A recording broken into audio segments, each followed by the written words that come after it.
sekarang kita berkomitmen untuk memberantas mafia-mafia yang ada di Republik ini. Bakal calon presiden dari koalisi Partai Nasdem, Demokrat, dan PKS, Anies Baswedan menyatakan berbagai mafia di Indonesia harus diberantas, termasuk mafia BTS, Base Transceiver Station. Hanya dengan demikian, Anies yakin keadilan Indonesia dapat tercapai.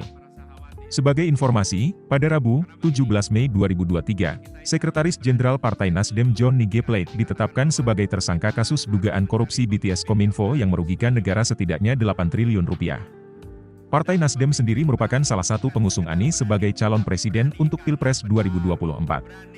Ada mafia tanah, mafia parkir, ada mafia kesehatan, mafia perumahan, mafia pemilu, mafia bansos, bahkan mafia proyek pemerintah termasuk mafia BTS itu.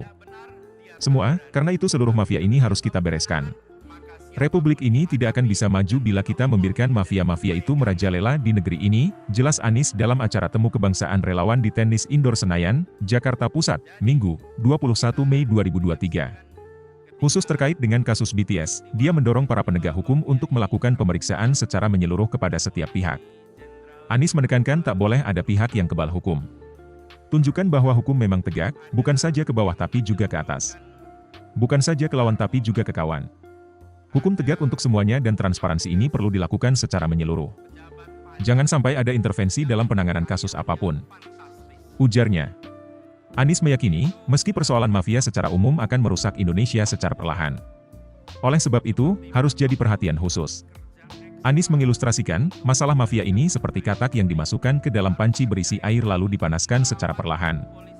Katak itu tak akan sadar ada masalah namun pada akhirnya dia akan mati ketika air perlahan mendidih. Bila pemimpin-pemimpin di Republik ini tidak sensitif pada persoalan ini, maka persoalan ini akan secara bertahap merusak Indonesia.